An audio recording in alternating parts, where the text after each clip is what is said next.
Hi hello नमस्कार, मी संध्या विनायक पाटणकर पुन्हा एकदा आपले विन्सायन द मराठी कपल यावर आपले खूप खूप स्वागत करते। तर आज मी मॉर्निंगपासून आपल्या ब्लॉगची सुरुवात करते आहे। मी तुमच्यासाठी एक खास सिरीज घेऊन आली आहे, म्हणजेच ब्रेकफास्ट सिरीज घेऊन आली आहे। सो या सिरीजमध्ये तुम्हाला माझ्या घरी जे मॉर्निंग ब्रेकफास्ट होतात ते तुमच्यासोबत मी शेअर करणार आहे।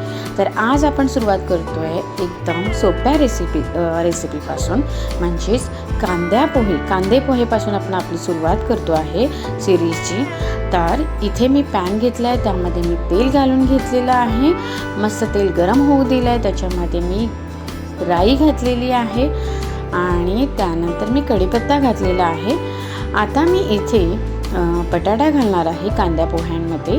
तर मला पर्सनली बटाटा म्हणजे आम्हाला सगळ्यांनाच कांद्या पोह्यामध्ये बटाटा घातलेला फार आवडतो। सो मी आता तर मी इथे एक बारीक कट केलेला बटाटा घेतलेला आहे। हा ऑप्शनल आहे, तुम्हाला बटाट्याऐवजी काही लोक शेंगदाणे घालतात, तर शेंगदाणे घालू शकता किंवा मटार घालू शकता। तर तुम्हाला जे आवडेल ते तुम्ही यामध्ये ॲड करू शकता। तर मी आता बटाटा घातलेला आहे, तो छान मी परतून घेणार आहे। हलकासा मी ब्राऊन करणार आहे त्याला, म्हणजे तो शिजला जाईल आणि तो छान शिजल्यानंतरच मी पुढचे इन्ग्रेडियंट्स ॲड करणार आहे। तर आता मी हा छान परतून घेते। तर या सिरीज म्हणजे आपली ब्रेकफास्ट सिरीज ही आपल्याला खरंच हेल्पफुल असणार आहे।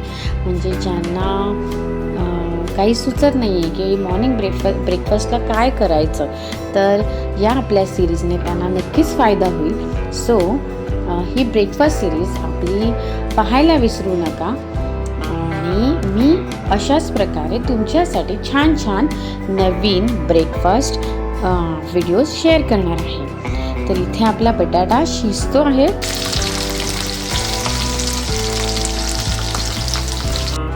तर कांदे पोहे म्हटले तर कांदा हा आलाच पाहिजे। सो आपण इथे बारीक चिरलेला कांदा घेतलेला आहे आणि याचबरोबर मी इथे एक अर्धा बारीक कट केलेला टोमॅटो घेतलेला आहे।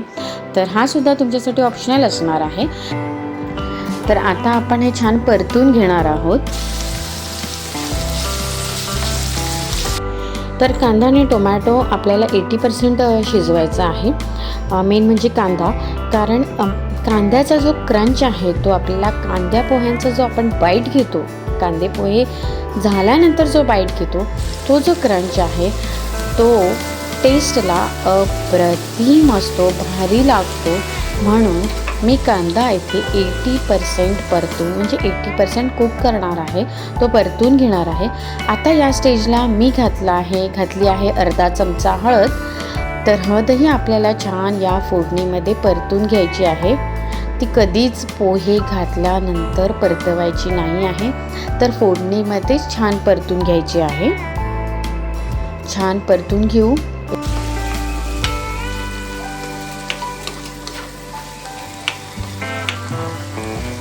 एक 2 मिनिटं मी परतून घेते। आता मी इथे 2-3 वेळा धुवून घेतलेले पोहे ॲड करते आहे।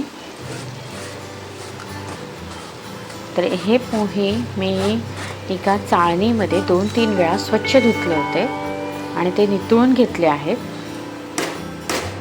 तर असे सगळे पोहे मी ॲड करते आहे।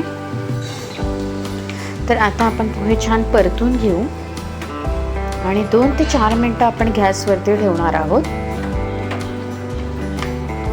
आणि त्यानंतर आपण भरपूर अशी कोथिंबीर यामध्ये घालणार आहोत।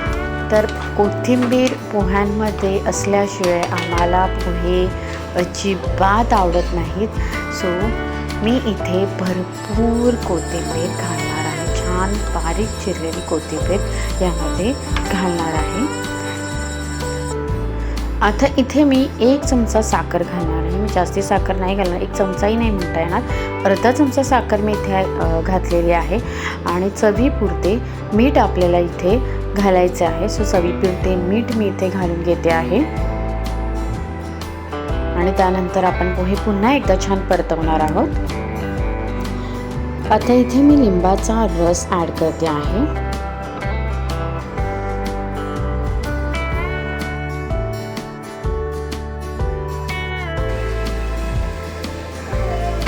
आपण आता घालतो आहोत भरपूर अशी कोथिंबीर.